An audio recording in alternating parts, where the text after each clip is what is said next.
ప్రదీప్ రంగనాథ్ గారు హీరోగా, కృతి శెట్టి హీరోయిన్‌గా, విఘ్నేష్ శివన్ గారి డైరెక్షన్‌లో వచ్చిన మూవీ ఎల్ఐకే లైక్ అంటే love insurance company movie review. ఈ మూవీ గురించి సింపుల్‌గా చెప్పాల్సి వస్తే ఈ మూవీ డైరెక్టర్ అయిన విఘ్నేష్ శివన్. సో, విఘ్నేష్ గారు ఆయన తీసుకున్న స్టోరీ పాయింట్ అనేది నాకు చాలా చాలా బాగా నచ్చింది. ఆ స్టోరీ పాయింట్ యొక్క ఐడియాలజీ, ఆ స్టోరీ పాయింట్‌లో ఉండే క్రియేటివిటీ నాకు చాలా బాగా నచ్చాయి. బట్ మెయిన్ ప్రాబ్లమ్ ఎక్కడ వచ్చిందంటే, సో, ఒక మంచి స్టోరీ పాయింట్‌ని ఒక రొటీన్ వేలో, ఒక ప్రెడిక్టబుల్ వేలో ప్రజెంట్ చేయడం వల్ల మూవీ అనేది నాకు యావరేజ్ వాచ్ అనే ఫీలింగ్ అయితే కలిగిందనమాట. ఎందుకు అన్నానంటే, ఈ మూవీ టైటిల్ వచ్చేసి ఎల్ఐకే అంటే లవ్ ఇన్స్యూరెన్స్ కంపెనీ. ఈ మూవీలో లవ్ అనే ఒక ఎమోషనే మిస్ అయిపోయింది. ఆ ఎమోషన్‌నే బలంగా ప్రెజెంట్ చేసుంటే ఈ మూవీ అనేది వేరే లెవెల్‌లో వర్కౌట్ అయిద్దనే ఫీలింగ్ అయితే కలిగింది. అంతేకాకుండా ఈ మూవీలో మెయిన్‌గా ఈ మూవీ యొక్క ప్రొడక్షన్ వాల్యూసు, సినిమాటోగ్రఫీ, ముఖ్యంగా అనిరుద్ గారు ఇచ్చిన మ్యూజిక్కు, సో, ప్రదీప్ రంగనాథన్ గారు అండ్ అలాగే ఎస్.జె. సూర్య గారు వాళ్ళ స్క్రీన్ ప్రెజెంటే ఈ మూవీకి మెయిన్ పాజిటివ్స్ అనమాట.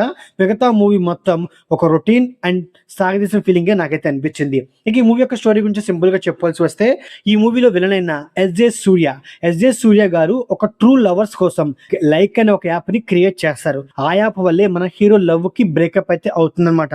ఇలాంటి సిట్యుయేషన్‌లోనే మన హీరో ఆ యాప్‌ని నాశనం చేయడానికి, ఆ యాప్‌ని ఫేక్ అని నిరూపించడానికి తను చేసిన ప్రయత్నం ఏంటనేదే రిమైనింగ్ స్టోరీ. ఇక మూవీ గురించి సింపుల్‌గా చెప్పాల్సి వస్తే, సో, అంటే ఏంటి, ఒక ట్రూ లవర్స్ కోసం ఒక యాప్ క్రియేట్ చేయడం, ఆ యాప్‌లో సో, ఎవరు ట్రూ లవర్సు, ఎవరు ఫేక్ లవర్సు అవన్నీ చెప్పడం. సో, ఇలాంటి పాయింట్స్ అనేవి బాగున్నప్పటికీ బట్ ఓవరాల్ మూవీ మొత్తం 2040లో జరుగుతుందన్నమాట. అంటే మన ఫ్యూచర్‌లో జరిగే స్టోరీ అనమాట.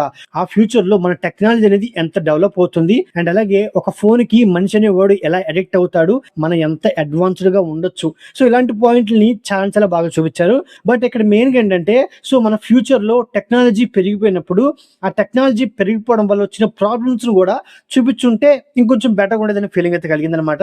అంతేకాకుండా ఈ మూవీలో మరో పాయింట్ ఏంటి, ఒకవైపు మన విలన్ ఒక ఫ్యూచర్‌గా అడ్వాన్స్ టెక్నాలజీని యూజ్ చేస్తూ ఉంటాడు. మరోవైపు హీరో ఫాదర్ వచ్చేసి తనేంటి ఈ టెక్నాలజీకి దూరంగా నేచర్‌కి దగ్గరగా ఒక ప్లేస్‌లో అయితే ఉంటాడనమాట.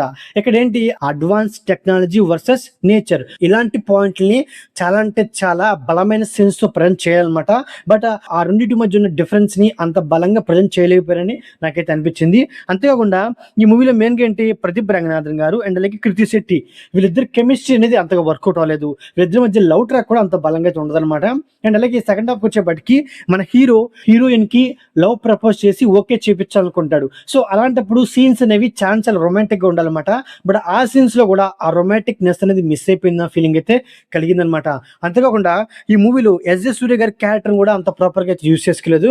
ఆయన క్యారెక్టర్‌కి ఇంకొంచెం బెటర్ స్కోప్ ఇచ్చుంటే వేరే లెవెల్‌లో ఉండేదని ఫీలింగ్ అయితే కలిగిందన్నమాట. అంతేకాకుండా ఈ మూవీలో యోగి బాబు గారి క్యారెక్టర్‌ని క్రియేట్ చేశారు. ఆయన మీద కూడా కొన్ని కొన్ని సీన్స్ అయితే ఉన్నాయి. బట్ ఆ సీన్స్‌లో కామెడీ అనేది అంతగా వర్కౌట్ అవ్వలేదు. బట్ యోగి బాబు గారు వచ్చి వెళ్ళినప్పుడల్లా మొహం మీద చిరునవ్వు అయితే ఉండిద్దని చెప్పుకోవచ్చు అన్నమాట. ఈ మూవీలో గౌరి అనే ఒక యాక్టర్ అయితే ఉంటుంది. ఆ క్యారెక్టర్‌ని కూడా ఇంకొంచెం బెటర్‌గా యూజ్ చేసుకుంటే బాగుండేదన్నమాట. ఎందుకంటే ఆ క్యారెక్టర్ వల్లే హీరో హీరోయిన్స్ విడిపోతారు. మళ్ళీ ఆ క్యారెక్టర్ వల్లే హీరో హీరోయిన్స్ కలుస్తారు. సో, అప్పుడు అలాంటి సిచ్యువేషన్‌లో ఆ గౌరి అనే క్యారెక్టర్‌ని చాలా చాలా బలంగా ప్రజెంట్ చేయాలి. వాళ్ళ మీద వచ్చే సీన్స్ అనేవి చాలా చాలా ఎమోషనల్‌గా కనెక్ట్ అవ్వాలన్నమాట.